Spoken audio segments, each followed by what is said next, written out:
সাকিব আল হাসান দেশের ক্রিকেটের পোস্টার বয় হিসেবে যার নাম উচ্চারিত হবে সবার প্রথমে। রাজনৈতিক ডামাডোলে সেই সাকিবের গ্রহণযোগ্যতা, জনপ্রিয়তা সবই কমেছে। সাকিবের অবশ্য নিজের ভূমিকা নিয়ে কোনো আক্ষেপ নেই। এই রাজনীতির কারণেই আন্তর্জাতিক ক্রিকেট থেকে দূরে। সাকিব অবশ্য এখনও স্বপ্ন দেখছেন নিজের শেষ ম্যাচ খেলবেন মিরপুরে, হোক সেটা যে কোনো ফরম্যাটেই, কারণ কোনো ফরম্যাট থেকেই অপশন নেননি, স্পষ্ট কণ্ঠে জানালেন সাকিব নিজেই। সম্প্রতি সাকিব মার্কিন মুল্লুকে খেলেছেন মাইনর লিগ ক্রিকেট। অখ্যাত এই লিগে সাকিবই যেন ছিলেন সবচেয়ে বড় তারকা। তবে ছোটখাটো এই টুর্নামেন্ট খেলা নিয়ে এত বড় তারকার নেই কোনো খামতি। সাকিব বলেন, সত্যি বলতেই আমি খুব উপভোগ করেছি।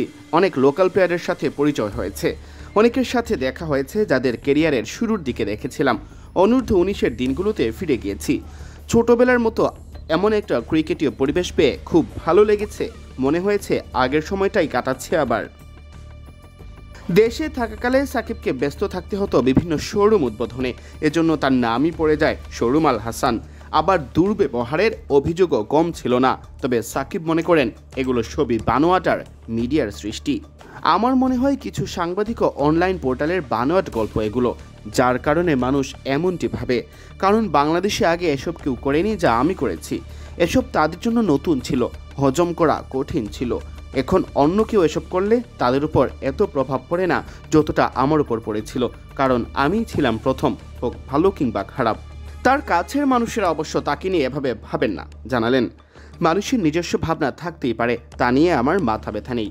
কে কি ভাবলো তাতে আমার কিচ্ছু যায় আসে না, কারণ আমার মুখ্য বিষয় হলো আমার কাছের মানুষেরা আমাকে নিয়ে কি ভাবছে।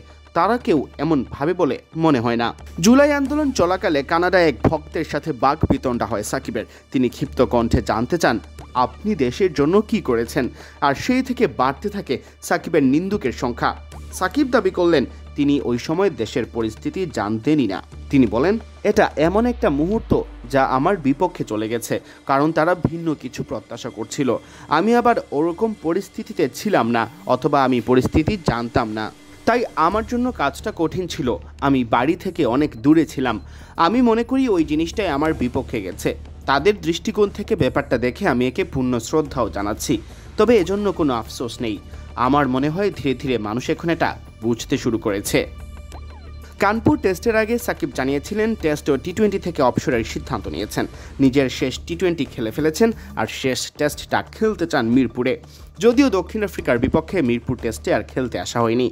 সাকিব এবার দাবি করলেন সমর্থকদের জন্য হলেও মিরপুরে শেষ ম্যাচ খেলতে চান তিনি, আর কোনো ফরম্যাট থেকেই এখনও অপশন নেননি। সাকিব বলেন, না, সত্যি বলতে কোনো ফরম্যাট থেকে আনুষ্ঠানিকভাবে আমি এখনও বিদায় নেইনি। অবশ্যই এটা যতটা না আমার জন্য, তার চেয়ে বেশি সমর্থকদের জন্য। সিয়াম চৌধুরী, বিডি ক্রিক টাইম।